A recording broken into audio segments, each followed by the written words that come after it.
નમસ્કાર મિત્રો, કેમ છો? કાચો ગુજરાતીને આપશો ને જય શ્રી રામ. મજામાં હશો? Women's world cup T20 start થઈ ગઈ છે, જોયું ને?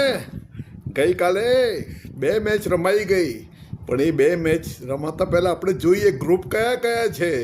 તો ઇન્ડિયાનું ગ્રુપ બહુ ટફ છે, કારણ કે ઇન્ડિયા, ઓસ્ટ્રેલિયા, સાઉથ આફ્રિકા એક ગ્રુપમાં છે અને ઇંગ્લેન્ડ, વેસ્ટ ઇન્ડિઝ, ન્યૂઝીલેન્ડ બીજા ગ્રુપમાં છે. એટલે ઇન્ડિયાને એવું લાગે ખરું કે જો બીજા ગ્રુપમાં હોત તો સારું, કારણ કે ઓસ્ટ્રેલિયા અને સાઉથ આફ્રિકાનું પહાડ ચડીને આપણે સેમિફાઇનલમાં અને પછી ફાઇનલમાં પહોંચવાનું છે. પણ ઇન્ડિયા તો હમણાં રિસન્ટનું ચેમ્પિયન છે ને ODIનું, પછી શું ચિંતા છે? ચેમ્પિયનની જેમ જ રમીશું. અને ગઈકાલે તો ધબડકો થઈ ગયો. કોનો? ડિફેન્ડિંગ ચેમ્પિયન ન્યૂઝીલેન્ડનો. એ ડિફેન્ડિંગ ચેમ્પિયન છે, પણ પહેલી જ મેચ હારી ગયું. કોની સામે? વેસ્ટ ઇન્ડિઝ, જેને આપણે સુરસુરું ગણીએ.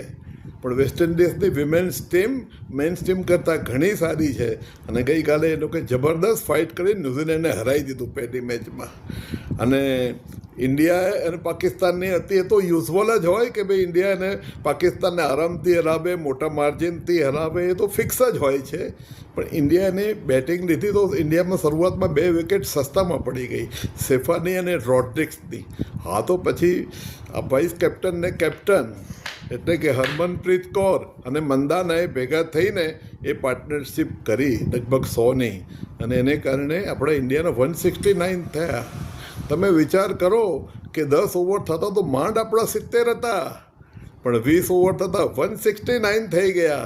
એટલે કે છેલ્લી 10 ઓવરમાં લગભગ 100 રન કર્યા આપણે. અને પછી શું બોલિંગ કરી છે, શું બોલિંગ કરી છે એનું. શ્રીચરણીની તો 2 વિકેટ એકદમ અદ્ભુત જ હતી, અને એની જે ફ્લાઇટ ને બધી લેન્થ એન્ડ લાઇન ને બધી જોરદાર જ છે. પણ કીર્તિ શર્માનો તો કમાલ જ છે.